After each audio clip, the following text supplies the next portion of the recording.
Juan Kapitulo 6, versikulo 35. Si Jesus miingon kanila, "Ako mao ang pan nga naghatag sa kinabuhi. Ang muari kanako dili nagayod gutomon, ug ang mutuo kanako dili nagayod uhawon." Ang mga puno Pan sa kinabuhi. maglikon unta sa mong pagtuo ug gagaka kami sa pagtuman sa imong mahal nga kasuguan. Ang Ginoo manaa ninyo. Santos ang Ebanghelyo sa mala ni San Mateo. Samtang nagsulti si Jesus ni ini, usa ka opisyal sa mga Hudiyo miduol kaniya, miluhod siyang atubangan, umiingon, "Bago pa lang namatay ang ako ang anak na babae, para tuwa siya, itapion ang imong kamot kaniya, umabuhi siya." Kasi may tindog si Jesus, misunod kaniya, ubikuyog ang iyang mga tinunan. Unya, usa ka babae nga gitalunugan sulod sa napulog duha ka tuig, miduos loyo ni Jesus, gihikap niya ang sidsid siyang biste. Kami ingon man siyang kagalingon, kung makahikap lamang ako siyang biste, mamaayo gayod ako. Miling si Jesus, nakita niya ang babae nga miingon siya, "Ayaw kahadlok, anak, ang imong pagsalig, manakaayo kanimo." Umiadto gayong gutlua, naayo ang babae.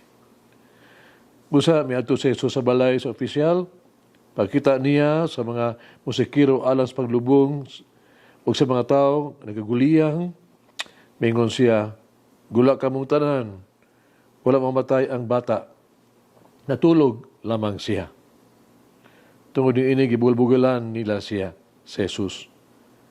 Nagula na ang mga tao, misulod si Jesus sa lawak sa bata, gikuptan niya ang kamot, mitindog ang bata, o ang balita, mahitungod ni ini, mikaylap sa tanang dapit ni atong yuta.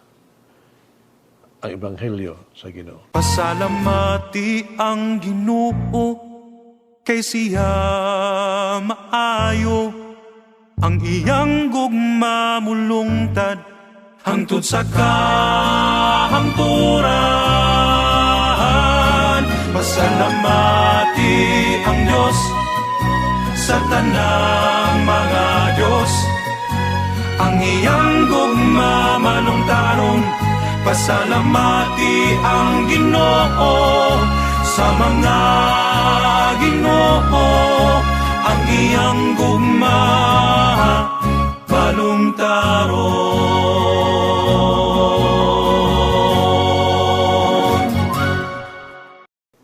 To touch is to heal. Ang pagkikap, doon ay pagkikap nga makaayo. Sa dihang gihikap kita ni Jesus, every time Jesus touches us, gipahiuli niya ang ato ang kahimsog. Iyang gibag-o ang ato ang kinabuhi. Mabag-o atong kinabuhi. Dinhi, si Banghilo, karong gibanaw ni Jesus ang anak ng babae sa opisyal. Pinagis pagkikap. Pulong pa niya, ang babae wala mamatay kung dili natulog lamang. Karon atong itutok ang ato ang pagtagad no malandong ni ining pulong hikap o touch. To touch is to feel. Kung kita mo ingon, "I was touched by your kindness," nagpasabot kini, natandog kita, apektado kita.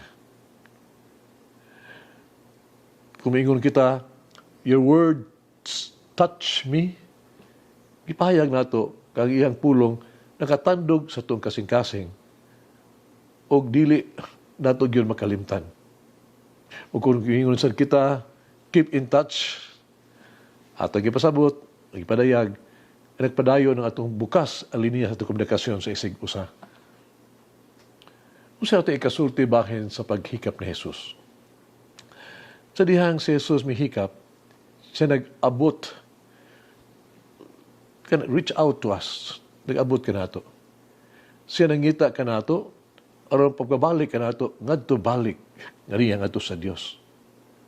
Sa diyang si Jesus, mihikap, iyang gipaambit ang iyang kinabuhi ka nato. Iyang gipakita ang iyang gugma, kaluoy, o pagpasaylo.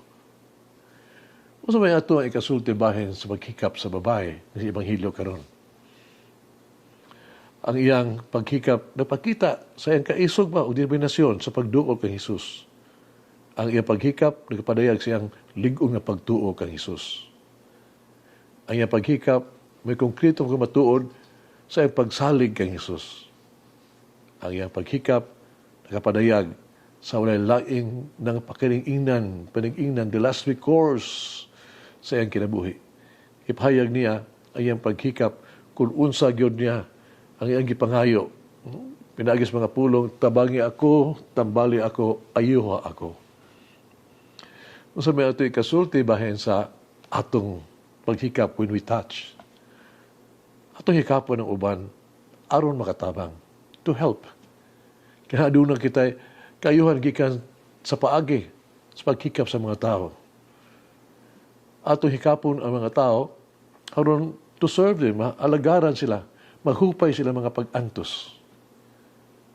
Di na ito itugot nga atong paghikap magdala og mga kasakit o kagulanan sa itong isig katao. Nato itugot nga itong paghikap pagkapahimulos sa ilang kahimtang to abuse.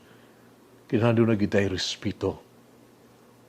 Ibabati na ito nila, naluwas sila, uban ka nato, kung ato siyang hikapon o gunitan.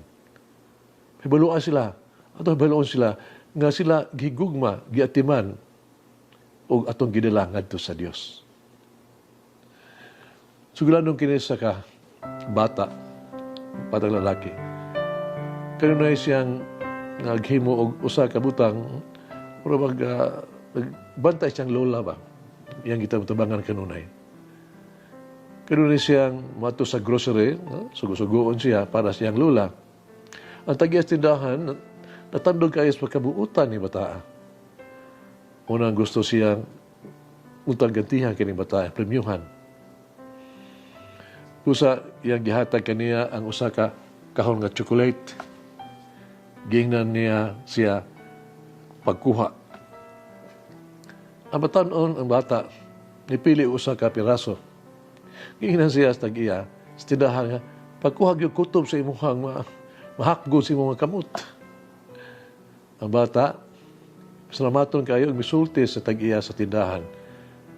Sa pagkuha og nga pagkuha chocolate, alang ingon siya, ihangyo siya sa tindahan, nga siya yung magkuha sa chocolate, alang kaniya. Nakutaan na ang tag-iya, nga nung ako man, gusto na siya mahibawaan. Ang batanon ang bata, ang lagi, ang bata, itanang kayo mitubag, kinitungod kayo ang imong kamot ko, mas dako pa kaysa ako, o daghang mada. Hagit kinabuhi. Kung sa katong physical, spiritual nga pagkaayo, kailangan natong pangayoon sa Ginoo, diya sa Dios. Nga kita sa atong paghikap maayo sila. Mag-ampo kita. Jesus, ang tanan nga maayo, kung mapanguron nga Dios. Mahimo nimo ang tanan. Wala imposible kanimo. Nagsalig ako sa imong dako nga gahom. Nagtuo ko sa imong dakong gugma kanamong tanan. Dako akong pagtuo kanimo. Uban sa imong kaluoy, buhata ang unsa kabutang alang kana. Paghimo o mamilagro sa ako ang kinabuhi, tabangi ako, ayuha ako sa pisikal o espirituhanon na kinabuhi. Uban sa imong gugma, buhatang usa ka butang sa ako ang mga pinahal sa kinabuhi. Paghimo og milagro alang kanila. Tabangi sila. Ayuha sila sa pisikal o espirituhanon nga kahimtang. Himo sila nga luwas ug maayo. Himo sila nga malampuson ug lig-on. Amen. Mama Mary, teach me to promise the Lord as you do.